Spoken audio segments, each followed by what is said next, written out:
ஹாஸ்பிட்டலில் அத்தையின் வார்டிலிருந்து வந்ததும் உடனடியாக அந்த மருத்துவமனையின் டீனை சந்தித்தாள். அவள்தான் ஃபேமஸ் நியூரோ சர்ஜன் மயூரி என்ற உண்மையை எல்லாம் கூறி அங்கே அத்தைக்கு தான் சர்ஜரி செய்ய முடியுமா என்று கேட்க அவர்களும் மறுக்கவா போகிறார்கள்? அது அவர்களுடைய மிக பெரும் பெருமை என்று உடனே ஏற்றுக்கொண்டனர்.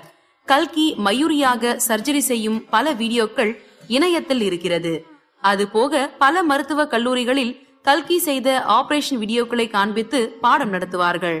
அப்படிப்பட்ட மருத்துவர் அந்த மருத்துவமனையில் சர்ஜரி செய்வது அந்த மருத்துவமனைக்கு கிடைத்த பெரிய புகழ் என்று அனைவரும் கருதினார்கள். ஆனால் அவர்கள் சில மருத்துவர்களை ஆபரேஷனின் போது கூட இருப்பதற்கு அனுமதி கேட்டார்கள். அதற்கு காரணம், அதனால் அவள் எப்படி சர்ஜரி செய்கிறாள் என்று அவர்கள் கற்றுக்கொள்வார்கள் அல்லவா. இவளும் அவசரத்தில் இருந்ததால் அதற்கெல்லாம் யோசிக்காமல் அனுமதி தந்தாள். ஆனால் அவ்வளவு பெரிய பெக்யூலியர் சர்ஜரி செய்ய அந்த ஹாஸ்பிட்டலில் இருந்த வசதிகள் பத்தாது என்பது கல்கிக்கே தெரிந்தது. அதனால் கல்கிக்கு தெரிந்த ஒரு பெரிய மருத்துவமனையிலிருந்து தேவையானவற்றையெல்லாம் வேக வேகமாக பேசி வரவழைக்க தொடங்கினாள். இவையெல்லாம் செய்து முடித்தவளுக்கு அப்போதும் கவலைதான். சோர்வாக நாற்காலியில் அமர்ந்து கொண்டாள். இப்படியே 2 மணி நேரம் சென்றுவிட கல்கி கேட்டிருந்த அனைத்தும் அந்த மருத்துவமனைக்கே வந்து சேர்ந்தது.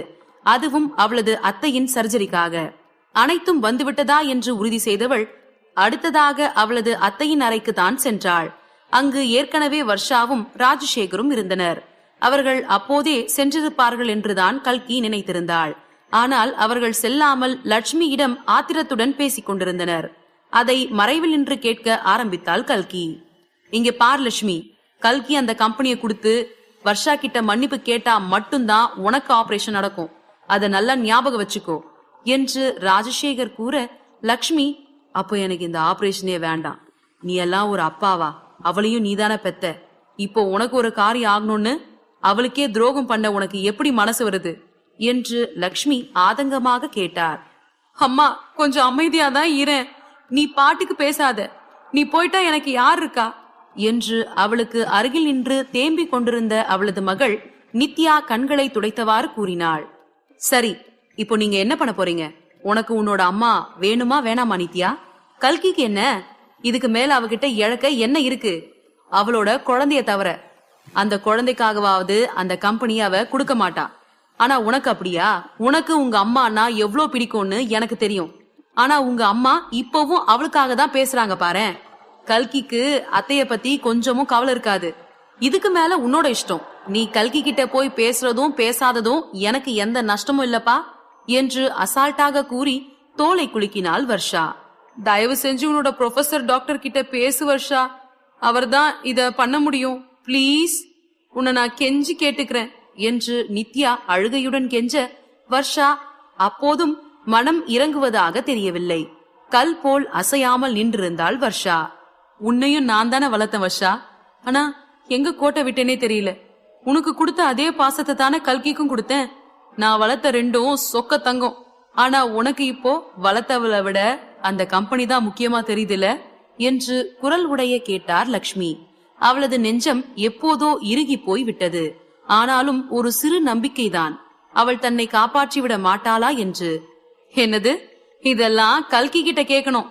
நீங்க முக்கியம்னா உடனே அந்த கம்பெனிய அவளை எழுதி கொடுக்க சொல்ல வேண்டியதுதானே. அவ போயிட்டால, நான் தானே இங்க இன்னமும் நிக்கிறேன் என்று வர்ஷா சிறிய மௌனத்திற்கு பின் மீண்டும் தொடர்ந்தாள். அப்புறம் என்ன சொன்னீங்க? நீங்க எனக்கு பாசம் கொடுத்தீங்களா? நீங்க எப்பவுமே அந்த கல்கிக்கு தானே பாசம் அதிகமா கொடுத்தீங்க. உங்களுக்கு எப்பவுமே என்னை விட அவளைத்தான் பிடிக்கும் என்று கடிந்து கொண்டாள். அதை கேட்ட லக்ஷ்மி இகழ்ச்சியாக புன்னகைத்தாள். அவளுக்கு தெரிந்துவிட்டது தன்னுடைய ஆட்காலம் முடிந்துவிடும் என்று. அவரது அதிருப்தியை கண்டு கொண்ட வர்ஷா, போய் அந்த கல்கி கிட்ட கெஞ்சு நித்யா. அவ இந்நேரம் ஹோட்டல்ல தான் இருப்பா. இப்ப யார் கூடிய கெடுக்க பிளான் பண்ணிட்டு இருக்காளோ. அவ மனசு வச்சாதான் உண்டு, இல்லனா இல்ல என்று கூறியவளை எதுவும் சொல்ல முடியாமல் பார்த்து கொண்டிருந்தாள் நித்யா. இந்த யோசனை நன்றாக இருக்கிறதே என்று எண்ணிய ராஜசேகர், கரெக்ட், நீ உடனே ஹோட்டலுக்கு போ நித்யா. கல்கி கால விழுந்து கெஞ்சு. உன் அம்மாவை காப்பாத்த சொல்லி கண்டிப்பா அவ இறங்கி வருவா. அவ அந்த கம்பெனியை கையெழுத்து போட்ட உடனே வர்ஷா அவ டாக்டர் கிட்ட பேசுவா என்று சிறிதளவும் அசிங்கமின்றி சொல்ல, இதையெல்லாம் வெளியே நின்று கேட்டுக்கொண்டிருந்த கல்கியின் விழிகள் நீர் கோர்த்து விட்டது. இருந்தும் உள்ளே செல்லாமல் மௌனமாக நின்றிருந்தாள்.